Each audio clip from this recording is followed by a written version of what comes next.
ভাইয়া কলম নিবেন? কলম তো ভাইয়া লাগে না, বাড়িতে অভাব নেই কলম। প্লিজ ভাই একটা নেন। আচ্ছা কত করে বিক্রি করতেছে? একটা 10 টাকা, যদি 5টা নেন 40 টাকা দিয়েন। আরে ভাইয়া 10 টাকা করে তো এই কলম আমি দোকান থেকে নিতে পারি, মানে ফুটপাত থেকে নিয়ে কিলাম। নিলে উপকার হতো ভাই। আচ্ছা তাহলে 520 টাকা রাখেন।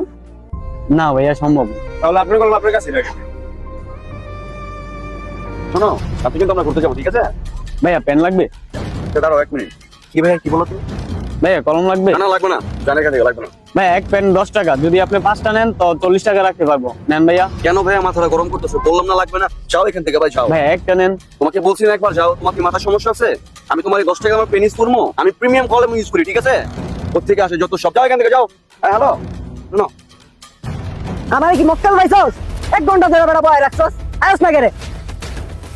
ভাইয়া পেন লাগবে? না লাগবে না, জানেন তে?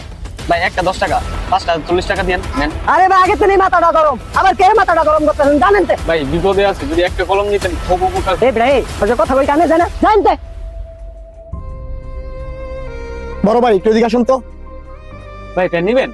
না পেন লাগবে না, আপনাকে কিছু জিজ্ঞাসা করার ছিল। জি বলেন। আপনাকে দেখে মনে হচ্ছে আপনি গ্রাজুয়েট পারসন। হ্যাঁ ভাই ঠিক বলছেন। আচ্ছা ভাই, আপনি কতটুকু পড়াশোনা করছেন? Civil engineer. আপনি সিভিল ইঞ্জিনিয়ার, আপনি তাহলে রাস্তাঘাটে কলম বিক্রি করতেছেন কেন? আপনি চাইলে তো ভালো পর্যায়ে জব করতে পারেন। হ্যাঁ ভাই করছি, মাসিক 45,000 টাকা স্যালারি পাচ্ছি। 45,000 স্যালারি, তাহলে আপনি রাস্তায় কলম বিক্রি করতেছেন কেন? আরে ভাই কি হলো, কথা বলেন। ভাইয়া আমার বাবা আমার তলে লাখ লাখ টাকা খরচ করতে, উনি কি কষ্ট করে এক টাকা করে আমাকে পড়ালেখা করাইছে। আমি এইটা দেখতে চাইছিলাম উনি কত কষ্ট করে আমার পড়ালেখা করাইছে। আচ্ছা তাহলে আপনার বাবা কলম বিক্রি করতো? হ্যাঁ ভাইয়া, আমি আমার বাবাকে বলতাম সব বাবা মাই তো পড়ালেখা করে, আপনি কি স্পেশাল কাজ করে গেছেন। এখন বুঝতে পারছি রাস্তাঘাটে মানুষের গালি খেয়ে, ধাক্কা খেয়ে, রোদ নাই বৃষ্টি নাই শীত নাই, উনি কাজ বন্ধ করে নাই, কিন্তু আমাকে পড়ালেখা করাইছে। কথা তো ভাই সত্য। আমি তো আজকে প্রথম দিন বের হয়েছি, তাও মানুষের কত অবহেলিত। আর আমার বাবা 25 বছর ধরে আমার জন্য এই কলম বিক্রি করে আমার পড়ালেখা করেছে। সবাই বলে আমাদের বাবা মা আমাদের জন্য কি করছে।